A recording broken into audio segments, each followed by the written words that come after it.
Bismillahirrahmanirrahim. Assalamu alaikum. I hope so that my all friend absolutely fine.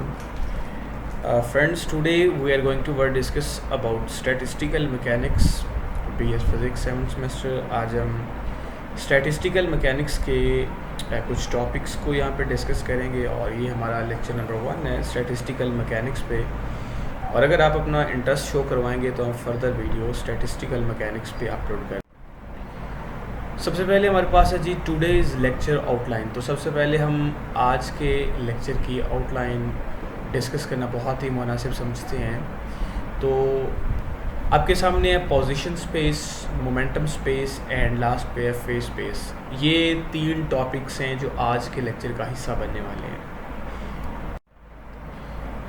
Topic number 1 है जी हमारे पास यहाँ पे position space. हम सबसे पहले देखेंगे कि हमारे पास पोजीशन स्पेस क्या होती है, फिर इसकी थोड़ी सी एक्सप्लेनेशन करेंगे और इसको फिर अच्छे तरीके से हम यहाँ पे समझने की कोशिश करेंगे। तो सबसे पहले हमारे पास यहाँ पे पोजीशन स्पेस की डिफ़ाइन लिखी हुई है, ठीक है, और यहाँ पे एक्सप्लेनेशन है। तो डिफ़ाइन करने से पहले मैं यहाँ पे इसकी एक्सप्लेनेशन करना बहुत ही मुनासिब समझता हूँ, क्योंकि एक्सप्लेनेशन करूँगा तो आपको इसकी डिफ़ाइन की, इसकी डेफिनेशन की बासानी समझ आ जाएगी। देखिए जी, हमारे पास यहाँ पे एक सिस्टम है, स्टैटिक सिस्टम। ये एक ऐसा सिस्टम है जिसके अंदर जितने भी पार्टिकल्स हैं वो रेस्ट हालत में है, वो साकिन है, वो जिस पॉइंट के ऊपर मौजूद है वहाँ पे वो फिक्स हैं, वो अपनी पोजीशन चेंज नहीं कर रहे हैं। उनकी वेलोसिटी यहाँ पे ज़ीरो है, और अगर वेलोसिटी ज़ीरो है तो यहाँ पे इनकी जो मोमेंटम है वो भी ज़ीरो होगा। तो होता क्या है जी, स्टैटिक सिस्टम है, इसके अंदर पार्टिकल्स जो कि हमारे पास रेस्ट हालत में है उनकी पोजीशन को लोकेट कर सकते हैं, ये सिस्टम को कम्प्लीटली डिस्क्राइब कर सकते हैं by using 3 Cartesian coordinates x, y और z। ये हमारे पास x एक्सिस है, ये y एक्सिस है और z एक्सिस है। अगर किसी भी पार्टिकल की पोजीशन को हम इस स्टैटिक सिस्टम के अंदर एक्सप्लेन करना चाहते हैं, उसको डिस्क्राइब करना चाहते हैं, तो हमें 3 कार्टियन कोऑर्डिनेट्स की ज़रूरत होगी जो कि हमें इंफॉर्मेशन देंगे पार्टिकल की पोजीशन के बारे में, हमें सिस्टम के बारे में वो यहाँ पे इंफॉर्मेशन देंगे। तो यहाँ पे लेट्स सपोज हमारे पास एक्स एक्सिस पे यहाँ पे हम देखेंगे कितना डिस्टेंस इसने ट्रैवल किया है, वाई एक्सिस पे कितना है और जी एक्सिस पे कितना है। तो इस तरह से हम 3 कार्टियन कोऑर्डिनेट्स को यूज़ करते हुए हम पार्टिकल की पोजीशन को कम्प्लीटली डिस्क्राइब कर सकते हैं किसी भी 3 डायमेंशनल स्पेस के अंदर। तो उसे हम बोलते हैं पोजीशन स्पेस। तो अब देखते हैं यहाँ पे इसकी तारीफ। It is defined as the 3 dimensional space in which location of a particle is completely given by 3 position coordinate।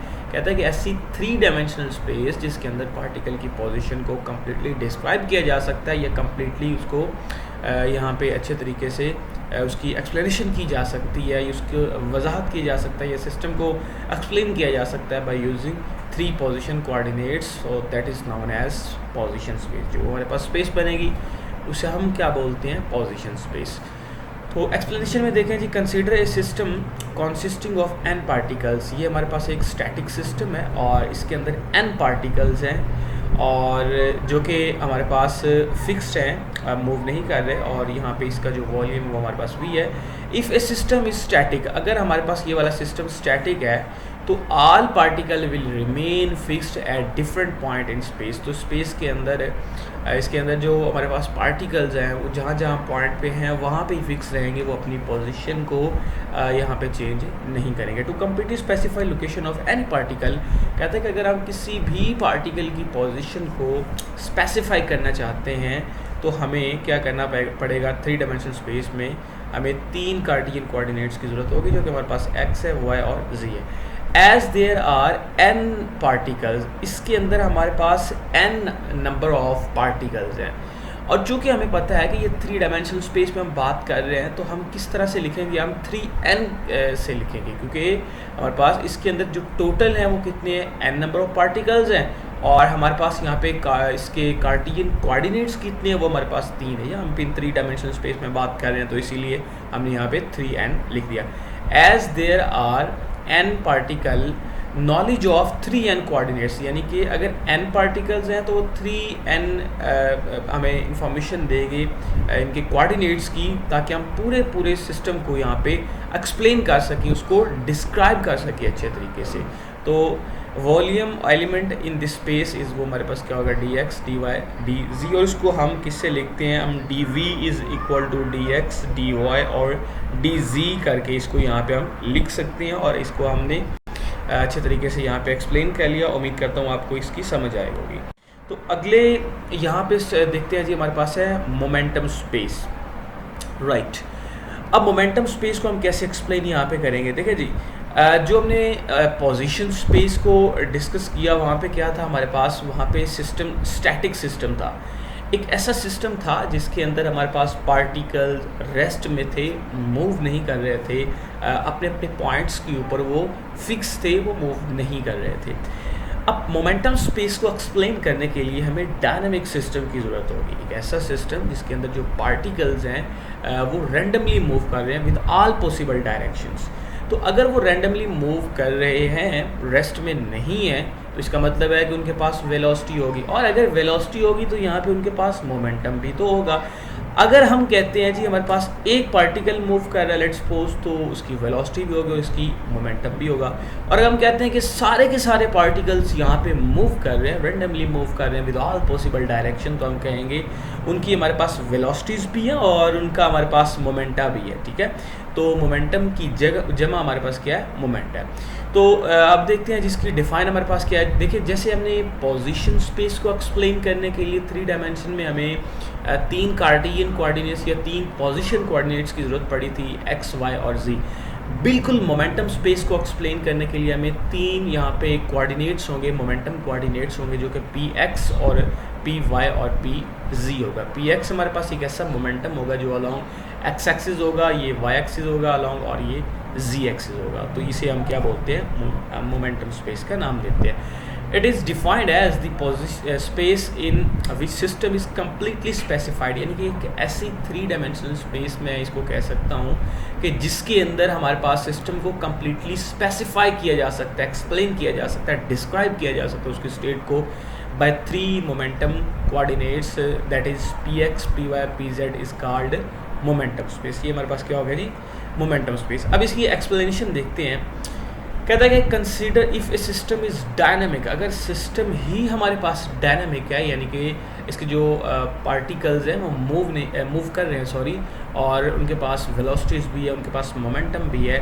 So its particle move about with different velocities and hence its possess momenta, यानी कि अगर वो particles move कर रहे हैं, system dynamic है, तो उनके पास वेलोसिटीज़ भी होंगी और उनके पास मोमेंटम भी होगा। A complete specification of a system cannot be described in term of position coordinates। कहता है कि यहाँ पे हम इसको इस complete system को specify नहीं कर सकते, किस वजह से नहीं कर सकते, of a such cannot be describe in term of position, यानी कि पोजिशन कोऑर्डिनेट्स को यूज़ करके इस स्टेट को, डायनामिक सिस्टम को हम कम्प्लीटली यहाँ पे डिस्कस नहीं कर सकते, एक्सप्लेन नहीं कर सकते। तो इसका जो हमारे पास वॉल्यूम एलिमेंट है वो D P X, D P Y और डी पी जेड है। और हमें पता है कि जो हमारे पास इसके मोमेंटम कोऑर्डिनेट्स हैं वो हमारे पास है पी एक्स, पी वाई और पी जेड। और हमें पता है कि मोमेंटम किसके इक्वल होता है, मैस इंटू वेलोसिटी का प्रोडक्ट होता है। तो ये अगर पी एक्स है तो ये एम इंटू वी एक्स हो जाएगा, क्योंकि वेलोसिटी हमारे पास यहाँ पे वेक्टर है। और अगर वेक्टर है तो हम वेक्टर को उसको कंपोनेंट्स की फॉर्म में भी लिख सकते हैं, जैसे V vector is equal to V X I plus V Y J plus V Z के हम लिख सकते हैं। तो हमारे पास ये पी एक्स हमारे पास अलॉन्ग एक्स एक्सिस मोमेंटम है और ये वी एक्स इसकी वेलोसिटी है। पी वाई अलॉन्ग हमारे पास वाई एक्सिस, वाई में हमारे पास मोमेंटम है, राइट। और इसमें ये जो वेलोसिटी है वो अलॉन्ग वाई एक्सिस है, ठीक है। और ये पी जी हमारे पास एक ऐसा मोमेंटम है जो अलॉन्ग जी एक्सिस है, और यहाँ पे इसकी जो वेलोसिटी है वो हमारे पास क्या है, अलॉन्ग जी एक्सिस है, राइट। तो ये हमारे पास था जी मोमेंटम स्पेस।